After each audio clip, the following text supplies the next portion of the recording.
안녕하세요. 오늘의 주제는 당신도 기획부동산의 피해자가 될 수 있다입니다. 부제는 기획부동산에 당하지 않는 방법입니다. 기획부동산에 당한 피해 토지 규모는 여의도에 전국적으로 120배 정도가 된다고 하네요. 토지 투자를 시작한 사람들의 다수가 기획부동산에 속아서 시작한다고 하는데요. 토지에 대한 이렇게 안 좋은 선입견이 생기게 됩니다. 쉽게 기획부동산에 속는 이유로는 투자 금액이 적어서인데요. 1,000만원에서 5천만원 정도로 이렇게 투자할 수 있게 계획적으로 만들어 놓습니다. 이 금액은 한 20년 전에도 그랬던 것 같아요. 그러니까 그게 이제 금액 자체가 접근하기 쉽게 또 이렇게 결정하기 쉽게 만드는 게 기획부동산의 전략인 것으로 보입니다. 기획부동산이 매물을 선정하는 방법과 파는 가격을 좀 이렇게 알아보셔야 되는데요. 첫 번째로는 호재가 많아 신문지상에 많이 노출되는 지역 주변의 땅입니다. 여기 지역 주변으로 땅 나왔는데 여기 지역 주변의 땅이고요.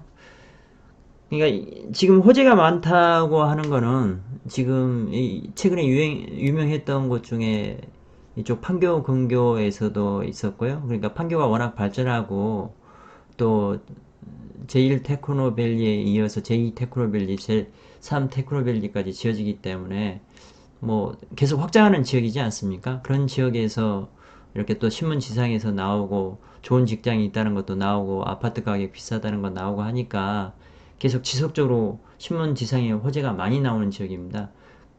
이제 그런 지역의 주변에 이렇게 땅들이 땅들이 개발되지 않은 땅들이 많거든요. 그런 개발되지 않은 땅들을 이제 싸게 사서 개발 불가한 땅이에요. 개발 가능한 땅이 아니라 개발 불가한 이렇게 악산을 사가지고 이렇게 공유 지분으로 가격을 파는 겁니다. 개발이 안 되는 거를 값싸게 사가지고 이제 시세 3배에서 10배에 매매하는 거죠. 이제 기획부동산의 활기를 막기 위해서 정부에서는 그럼 일을 하지 않았냐? 그렇지는 않았었고요. 2006년에 농지나 임야 분할 매각을 허가제로 변경합니다. 이에 대해서 이제 기획부동산의 대응 방식은 지금 지분 매각으로 이렇게 변경하는데요. 이게 공유 지분이라고도 하죠. 지분 매각으로 변경하면 그럼 정부에서도 지분 매각이나 공유 지분도 막을 수 있지 않느냐? 그렇게는 하실 수는 없을 것으로 보입니다. 왜 그러냐면 이제 공유 지분이나 이런 거는 그냥 정상적인 사람들도 하는 것이거든요. 근데 그것까지 다 막아놓으면 그러니까 기획부동산 막기 위해서 경제 활동 자체가 이렇게 토지 매매나 이런 것들은 거의 차단돼 버리는 거니까 그렇게까지는 정부 쪽 대응은 어려워 보입니다. 지분이라는 건 지분 뭐 매매 방식이라는 거는 공동 명의로 이렇게 하는 건데요. 그 공동 명의로 묶여 있으면 모든 사람의 동의가 있어야 개발 가능합니다. 그러니까 내가 한 10명 정도가 있는데 내가 그 중에서 일정 부분의 지분을 가지고 있으면 내 것만 지분을 팔 수는 있습니다. 그런데 그 지분만 가지고 있으면 이게 제값 받기가 어려워요. 만약 그게 평당 10만원짜리라고 해도 제값을 내가 지분으로 가지고 있으면 5만원 미만으로 받을 확률이 높습니다. 왜 그러냐면 내가 스스로 이렇게 행위를 할 수 없기 때문에 그렇습니다. 기업부동산은 지금 이제 하는 방식을 보면 이렇게 농업법인 그 다음에 금융권 상호를 이용하거나 또는 경매업체로 위장 영업을 합니다. 이제 기업 부동산에 대해서 사람들이 많이 경계심을 가지니까요. 자기네는 기획부동산하고 관계없는 농업법인이다. 아니면 금융권 뭐 이렇게 금융권 상호를 하면 사람이 본능적으로 이렇게 정보를 이렇게 받아들일 때, 아, 여기는 신용이 간다. 그런 식으로 받아들이거든요. 그리고 이제, 저도 몰랐는데, 경매 업체로 해서 몇 군데가 유명하게 한 데가 있네요. 정부에서 법으로 막는 것이 이제 한계가 있어서 개인들의 주의가 필요합니다. 기획부동산에 속는 이유로는 지인 마케팅을 통한 소액 투자인데요. 대응법으로는 믿을 만한 지인이 소액 투자를 제안하면 꼭 의심할 필요가 있습니다. 많은 경우 기획부동산에서 일하는 사람들도 이렇게 토지를 잘 모르고 선의로 지인에게 추천하거나 본인들이 사는 경우도 많습니다. 본인 가족들에게도 추천해갖고 사는 경우가 많습니다. 기획부동산의 하나의 전략 중에 하나가 이 직원들 자체에다 직원들한테 정확하게 가르쳐 주는 게 아니에요. 직원들도 잘 모르니까 잘 모르게 이제 직원을 속이는 거죠. 직원들을 속일 수 있어야지 그 직원들이 쉽게 지인들한테 팔 수가 있으니까. 그냥 보통 일반적인 사람들한테 이거 저기 원래 가격에 제 가격에 3배에서 10배 정도 된다 하면 지인들한테 나중에 욕먹을 거 아는데 자신 있게 팔 사람이 몇 사람이나 되겠습니까? 그러니까 직원도 속이는 방식을 택하는 겁니다. 그러면 실례로 이제 들어가 보겠습니다. 건국 이래 최대 기획부동산의 피해 사례로 꼽히는 제주도 신화역사공원 맞은편에 피해액은 1,000억 원에 이르고요. 피해자 수도 1,000여 명에 이릅니다. 여기가 울산에 있던 부동산으로 알고 있는데요. 육지 부동산 지식으로 보면 충분히 개발 가능해 보이는 땅이었습니다. 그리고 대규모 개발지 맞은편 4차선 도로에 접한 제주도 토지라서 뭐 이 정도 되면은 딱 봐서 눈으로 보면 육지에서 토지 투자나 이런 해보셨던 분들은 그냥 딱 보면 개발 가능한 땅이에요. 근데 제주의 특수성이 있다는 거를 모르신 거죠. 거기는 평지예요, 평지. 임야나 높은 산이 아니기 때문에 그냥 육지 이렇게 개념으로 보면 무조건 허가 나는 땅입니다. 명품 부동산 개발, 여기 저는 제가 기획부동산에 속았었을 때가 어디서 대부분의 땅을 샀냐면 강남역에서 샀습니다. 강남역, 서울 강남역에서 샀는데 사무실 들어가 보면 엄청나요.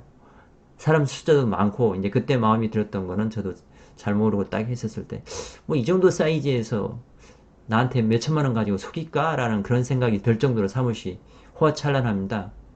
그러니까 믿을 수 있게 이렇게 만들어 놓는 거예요. 기획부동산이 하는 이렇게 방식을 보면 그러니까 딱 몇 가지만 사실이 아닌 거예요. 나머지 대부분은 다 그럴듯하고 사실이 맞습니다. 그러니까 아주 중요한 게 사실이 아닌 거죠. 개발이 불가한 거예요. 나머지는 다 맞는 사실이에요. 그 개발 호재 지역이고 뭐 이런 미래 전망이나 그런 것들도 시간 지나고 놓고 보면 맞아요. 근데 그 해당 땅 자체가 내가 이렇게 또 개발이 가능하다 하더라도 가격 자체를 미래 가치까지 자기네들이 5배에서 10배까지도 받아버립니다. 그러면은 10년 지나면 내가 10배가 이렇게 땅값이 올랐어야 되는데 10년 지나서 내가 본전을 찾는 거예요. 그럼 100배가 오르게 되면 10배가 오르는 거죠. 제가 산 땅 같은 경우에는 그렇게 된 것도 있습니다. 제가 산 게 뭐 한 10 몇만 원에 샀었는데 그때 한 1, 2만 원 정도였었던 것 같아요. 그랬는데 이제 그게 한 100여만 원 정도 간 거죠. 근데 그래도 이게 기획부동산 통해서 사도 돈을 버는 경우가 있습니다. 근데 꼭 어떤 땅이 되냐면 그 땅은 길에 붙어 있어야 됩니다. 길에 붙어 있지 않는 경우에는 이것저것 아무것도 안 됩니다. 기획부동산에서 제시하는 모든 서류는 가짜일 가능성이 상당히 높습니다. 요즘 이렇게 서류가 진짜인지 가짜인지 진위 여부를 가늠하기 어렵죠. 지금 한참 이렇게 조국 이렇게 딸 서류 조작에 대해서 얘기가 나오는데 지금은 딱 맘만 먹으면 잘하는 사람들 같은 경우는 모든 서류를 이렇게 조작하는 것 같아요. 부동산 거래 시 모든 서류는 본인이 직접 확인하시는 게 좋습니다. 그냥 기획부동산에서 할 때뿐만이 아니라 내가 집을 살 때나 내가 땅을 살 때 내가 아니면 뭐 어떤 거를 거래할 때 대법원 인터넷 등기소에 이렇게 직접 들어가셔가지고요. 700원이면 뛸 수 있습니다. 그런 서류는 직접 띄셔야 되고요. 토지 이용 계획원이나 이런 데 들어가셔갖고 직접 확인해 보셔야 됩니다. 그게 그냥 뭐 이렇게 공인중개사 통해서 이렇게 하더라도 그 서류가 잘못될 수도 있습니다. 그 서류가 그 사람이 꼭 안 속인다는 보장이 없거든요. 공인중개사라 해서 그게 특별히 여러분의 재산을 보장하는 건 아닙니다. 그 사람이 도망가 버리면 누구한테 하소연할 길이 없습니다. 그리고 이제 기획부동산 이렇게 할 때 이제 뭐라고 이렇게 의심하고 그러면 뭐 기획부동산뿐만이 아니라 뭐 이런 일반 부동산에서도 하는 얘기긴 하는데요. 재판매를 해준다고 합니다. 그리고 이제 서류를 뭐 이렇게 작성해 준다고 하는데 그 서류가 효력이 전혀 없습니다. 뭐 효력이 있다 해도 기획부동산 같은 경우는 한 2년 정도 있으면 법인 자체가 문 닫고 사라져 버려요. 그럼 내가 찾을 길이 없는 겁니다. 제주도가 이제 기획부동산의 타겟이 되었던 이유를 살펴보겠습니다. 이제 사건 당시, 그게 사건이 한 2년 전에 사건화가 됐었나요? 그럴 겁니다. 몇 년 동안 제주도는 2014년 정도부터 부동산 상승률을 해마다 최고 기록해서 언론에 노출 빈도가 높았습니다. 모든 사람들이 제주도 부동산에 관심을 갖고 있던 시기였죠. 그러면 이제 기획부동산을 피하는 방법을 살펴보겠습니다. 매입하려는 부동산의 허가 여부를 관청에 물어보시면 그 담당 직원이 허가 가능 여부 자체를 이렇게 알려줍니다. 근데 이제 대부분은 맞기는 하는데요. 이제 주의할 점이 허가가 가능한 땅도 허가가 나오지 않는다고 알려주는 경우도 가끔 있습니다. 담당 공무원이 맡고 있는 지역이 제주도 같은 경우 워낙 넓어서 실수하는 경우가 이렇게 이제 가끔 있는데요. 여긴 자주 있음이라고도 했는데 뭐 빈도수가 이제 생각보다 있긴 있는 것 같아요. 그러는데 이제 그러니까 본인이 열심히 공부하셔야지. 저 같은 경우에는 공무원한테 물어볼 때 공무원한테 한 세네 번 이상을 이렇게 물어봅니다. 시간 가지고 물어봐야지 정확하게 그 사람이 실수할 수도 있거든요. 허가 나오는 지역인데 허가 안 나온다 하면 그게 판단하는 데 있어서 땅 가격이 5배 이상이 차이 나게 되는 경우가 있거든요. 그래서 그 사람이 실수할 수도 있다고 생각하고 여러 번 공무원한테 횟수 자체를 많이 체크해서 물어보시는 게 정확합니다. 그러면 담당 공무원들도 이렇게 이제 전화를 공무원이 한 명이 있는 게 아니라 2명 정도 있다 하면 그 공무원하고 이 공무원하고 이렇게 이제 얘기가 달라질 수가 있거든요. 그러면은 확실히 짚어보고 그 공무원도 다시 한번 확인해 주니까 이제 그런 공무원한테 확인할 때도 이렇게 꼼꼼히 확인 여러 번 좀 한 3번 이상 하시는 걸 추천드립니다. 그리고 금융기관에서 대출 비율을 알아보시면 기획부동산에 이렇게 기획부동산에 닿을 일은 없습니다. 기획부동산 물건은 거의 대출이 안 나옵니다. 나오더라도 매매가의 10%에서 20% 선 정도라고 생각하시면 되는데요. 물론 좋은 물건 중에서 이렇게 대출이 10%에서 20%밖에 안 나오는 물건도 있어요. 근데 이제 그런 것들은 뭐 일반적이진 않으니까 그런 물건은 그냥 포기하신다고 하시면 되고요. 좋은 물건이라 하더라도. 그러니까 내가 어떤 물건을 사려고 했을 때 전화 왔는데 뭐 이렇게 소개시켜준다 하면 나 5천만 원 있다고 그냥 뚝 사지 마시고요. 나 돈 없으니까 저 2,500밖에 없어. 2,500밖에 없으니까 대출 좀 알아봐줘 라고 얘기하셔야 돼요. 그러니까 나 대출 받고 할래 라고 하면 그럼 거기에서 항상 물어보셔야 돼요. 대출 얼마 나오는지 물어보셔야지 그게 가능합니다. 무조건 거의 기획부동산 제가 알고 있는 물건은 대출이 거의 안 나옵니다. 나올 수가 없어요. 왜 그러냐면 이제 대출해주는 데서는 돈을 받아야 되는데 이제 은행에서는 돈 빌려주더라도 뭐 이자만 받고 원금을 안 받기 위한 건 아니잖아요. 원금을 받는 게 제일 또 우선이잖아요. 그래서 이 물건에 대해서 감정평가를 하게 됩니다. 감정평가를 하는데 이 기획부동산 물건 보면 그냥 알아요. 그냥 이거는 대출 안 나갑니다 라고 얘기하는 거예요. 이제 대출 비율이 중요한 이유는 금융기관에서 대출을 해줄 때 감정평가서에 해당 부동산에 감정평가가 있어야 하는데 해당 부동산 대출이 불실화될 경우 감정평가사가 책임을 져야 합니다. 그때 이제 그럼 감정평가사는 뭐 이렇게 토지 감정 평가를 할 때 100% 정확할 수는 없거든요. 그러면 항상 보수적으로 하게 돼 있어요. 왜 그러냐면 나중에 책임 소재가 자기한테 있기 때문에 부실화된다는 거는 차주가 돈을 빌려간 사람이 갚지를 못하는 거를 부실화된다고 얘기하는데요. 그런 경우에 감정평가했던 사람이 책임을 지게 되니까 그런 길을 피하려고 하겠죠. 그래서 이제 그 다음에 이제 방식이 어떤 식이냐면 감정평가사가 A라는 물건의 어떤 가격을 뭐 1억이라고 하잖아요. 그럼 1억이라고 하면 그 감정한 가격이 1억이면 감정한 가격이 1억이면 그 가격의 70%는 7천만 원을 은행에서 대출을 해줍니다. 그러면은 근데 이제 그 감정도 매매가에 좀 딸려가요. 매매가의 100%를 잘 안 해주려고 하고요. 매매가에 한 뭐 이렇게 80%, 7, 80%를 해주게 되는데 그럼 70% 곱하기 70% 하면 한 49%가 되죠. 그러니까 제가 70%, 맨 처음에 70%는 그러니까 매매가 기준으로 이렇게 들어가면 70%를 해주려는 경향이 많아요. 그러면은 1억이었는데 이제 그 땅의 가격을 A라는 물건의 가격을 감정 자체를 70% 7천만 원을 해주는 거예요. 그러면 은행에서는 그 7천만 원이 또 70% 해주는 겁니다. 77에 49 해갖고 4억 9천 정도 4,900만 원이 대출이 나오는 거예요. 그러니까 보통 매매가의 50%선 넘으면 현재 거래가 대비 속지 않고 산 가격이라고 생각하시면 됩니다. 여기 보시면 제주도에서 이렇게 나오는데요. 저희 서광리 뭐 산 25-25 평당 가격이 상당히 세네요. 저희 기획부동산에서 했던 것 치고는. 그게 15,000평이고 평당가는 98만원, 총액 147억이네요. 엄청납니다. 서광리 산 25-26 1,500평, 15,000평이고 평당가가 145만원입니다. 217억 5천만원이네요. 서귀포시 안덕면 서광리 25-43 2,000평 평당가가 200만원입니다. 이게 이제 여기는 40억이에요. 뭐 이렇게 기타 이렇게 다 나오는 건데 이제 좀 다른 데는 빼놓고요. 여기 이제 보면서 제가 놀랐던 게 평당 가격이 뭐 200만원 정도 되는 것도 있어서 놀랐습니다. 제주도 기획부동산 물건으로는 가격이 상당히 높은 편입니다.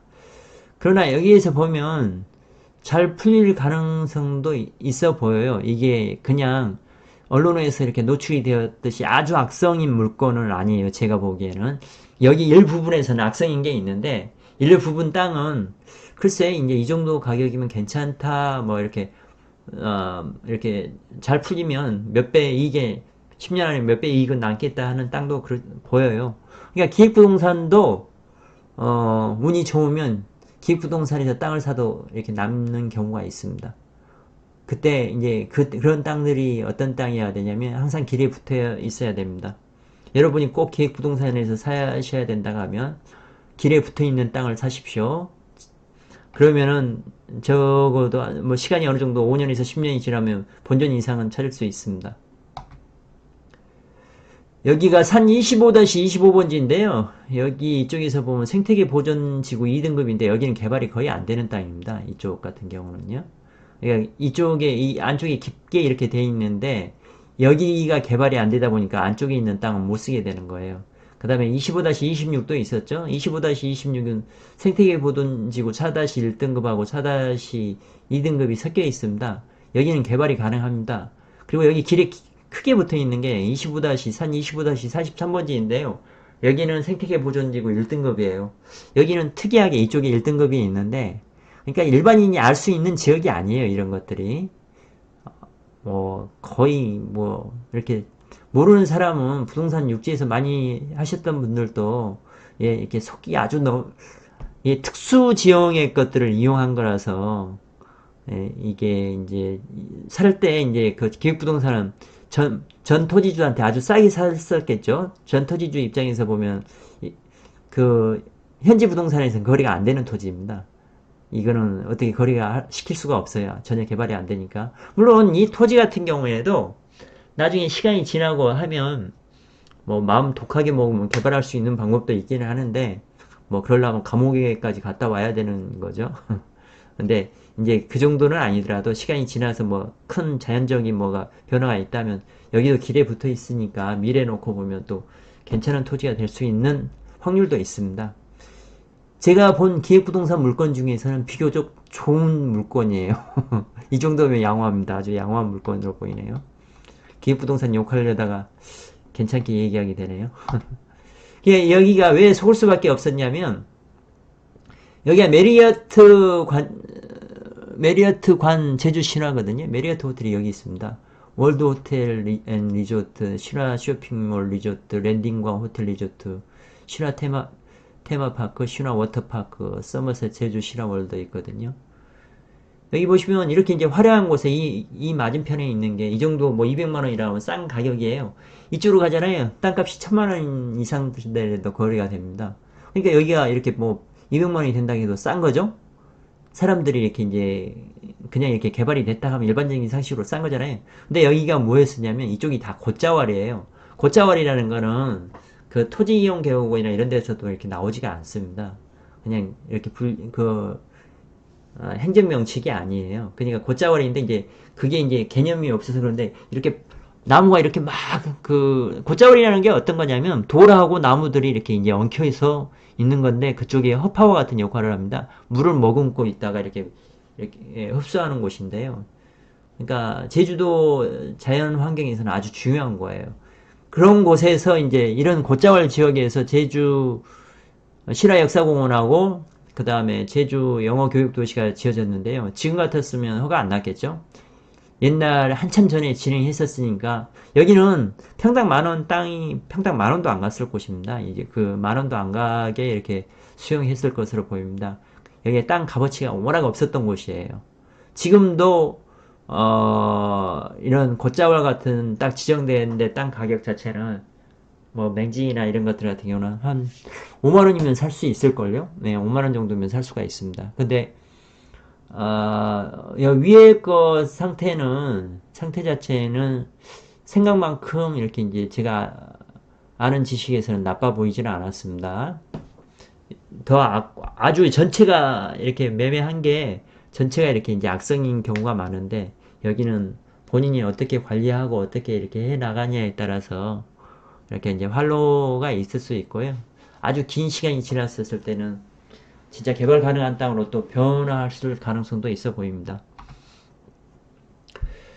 근데 기획부동산을 통해서 이제 잘못된 투자는 추후 토지를 기피하게 됩니다. 이제 제 경험을 보면 저는 이제 11번을 잘못하고 나서도 어떻게 이제 토지 투자 잘하신 분을 만나서 그분 통해서 토지 투자를 배웠었고 너무 많이 잘못돼 있어가지고 그게 포기할 수가 없어서 어떻게 탈출할까를 연구하다 보니까 이제 공부를 하게 됐었고요. 이제 그렇게 공부를 하게 됐는데 이제 제 주변에 계신 분들은 한 개 정도 이렇게 걸리신 분들은 그다음부터 토지 투자를 안 하셨던 분들이 한번 저보다 이제 훨씬 똑똑했었죠. 저는 11번까지 속았으니까. 근데 이제 그분들은 제가 이제 좋은 토지 투자 기회가 있어서 추천하잖아요. 절대 기피하세요. 절대 안 한다고 그럽니다. 우리나라에서 투자 시 수익률이 가장 높은 것이 토지 투자인데 기획부동산에 이렇게 속아가지고 이제 그걸 이렇게 멀리 하시면 다른 쪽에서 돈 벌기는 쉽지는 않으시거든요. 아무쪼록 기획부동산에 속지 마시고 토지 투자를 하셔서 높은 수익률을 올리시길 바랍니다. 감사합니다. 구독과 좋아요는 영상 제작에 큰 힘이 됩니다. 아래 구독 부탁드립니다.